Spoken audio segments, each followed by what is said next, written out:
Eh bien aujourd'hui, je crois que tu vas me passer à la question. On va dans un endroit que j'aime beaucoup, le théâtre Montfort. C'est un théâtre que je trouve vraiment charmant. Et puis avec plein de gens que j'aime beaucoup. Je suis très contente qu'on se parle dans un endroit que j'aime beaucoup. Et puis on va traverser Paris. Ouais, je crois que c'est vraiment un métier de passeur, au sens concret, puis au sens aussi spirituel, quoi. Je suis d'accord avec toi. Moi, c'est vrai que la question de la transmission, c'est quelque chose qui m'agite depuis le début de ma carrière. Je me suis toujours demandé par quels moyens je pouvais effectivement faire parvenir aux élèves des choses que j'ai à leur transmettre, d'abord, par le fait que je suis prof, et puis des choses que je tiens à leur transmettre par rapport au fait que je suis une citoyenne, quoi. Au départ, les profs de théâtre n'existent pas en tant que tels. Ça fait l'objet d'une certification complémentaire. Au départ, on est en général, mais je crois qu'il y a des profs qui contournent cette généralité. En général, on est prof de lettres classiques ou lettres modernes.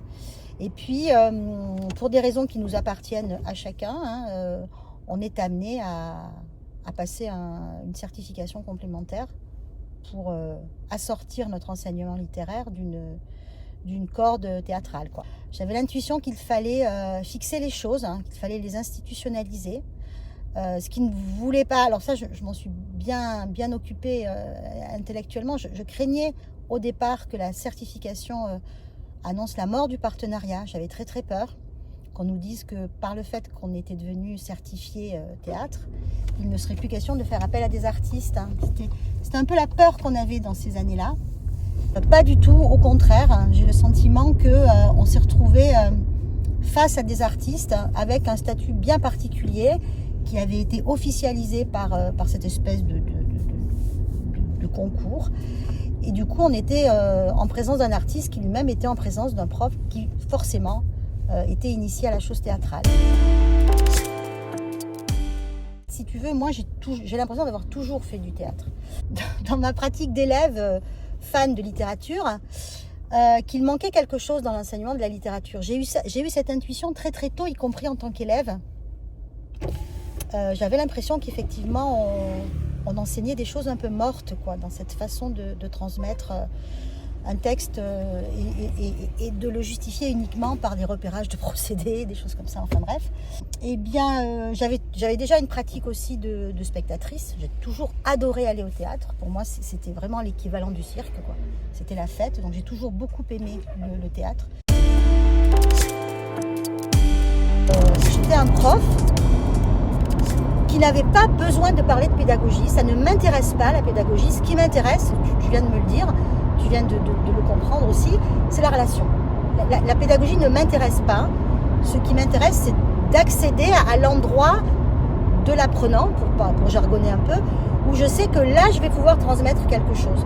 Et comme ça change en fonction de la personnalité de chaque élève, la pédagogie elle-même, comme une science exacte, ne m'intéresse pas.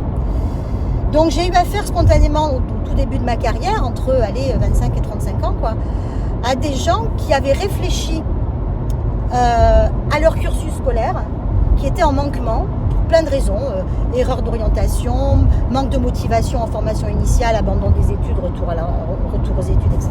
Enfin bref, des gens qui avaient réfléchi à ça et qui voulaient, avec le formateur, établir une relation de confiance pour réactiver des processus qui étaient complètement enfouis depuis des années. Mais ce qui m'a suivi ensuite, c'est la certitude que les élèves sont des adultes. Évidemment pas en termes de maturité, évidemment pas en termes d'état civil, mais en termes de dignité, en termes de statut, il est évident qu'on s'adresse à des adultes. Le théâtre est complètement dans l'ADN du lycée, même si j'aime pas trop cette expression, et il fait corps véritablement avec le projet d'établissement. Voilà. Donc on a des collègues qui sont toujours très très volontaires pour nous accompagner. On a des collègues qui interrogent le théâtre dans leur pratique. C'est une discipline transversale Chaque fois qu'on mène un projet, que ce soit ma collègue ou moi, on engage nos collègues des autres disciplines. On essaye aussi d'associer dans nos sorties théâtre d'options des élèves qui ne sont pas véritablement des élèves de théâtre. Et puis, ce qui nous paraît très très important aussi, c'est d'engager les élèves qui ne font pas de théâtre en tant que spectateurs de nos propres élèves. Pendant très longtemps, on a été un peu clandestin. Le théâtre s'est fait de façon un peu clandestine au sein des établissements. Et il n'y avait qu'une petite partie des collègues, des profs, des praticiens qui savaient à quel point le théâtre est un levier formidable pour faciliter les apprentissages en littérature, évidemment, en français, mais aussi en anglais, mais aussi parce que le théâtre, ce n'est pas que Molière, hein, mais aussi y compris dans les disciplines scientifiques. Je crois que c'était Jouvet qui disait que le théâtre, c'est le désordre. Enfin, le fonctionnement du théâtre, fondamentalement, c'est du désordre. Et c'est vrai qu'il y a une prise de risque à mettre les élèves en mouvement et à leur demander de se lever et à pousser des tables, pousser des chaises. C'est-à-dire détruire d'un coup cet ordre qu'on a tant de mal à faire respecter. Mais cette prise de risque, ce lâcher prise, il est tellement profitable après que ça vaut vraiment le coup.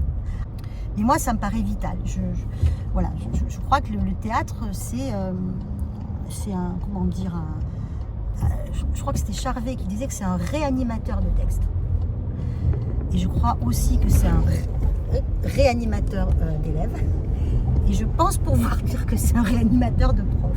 Et c'est fondamental, parce qu'on a des gamins qui gagnent en valeur sociale, quoi. Ils deviennent quelqu'un, voilà.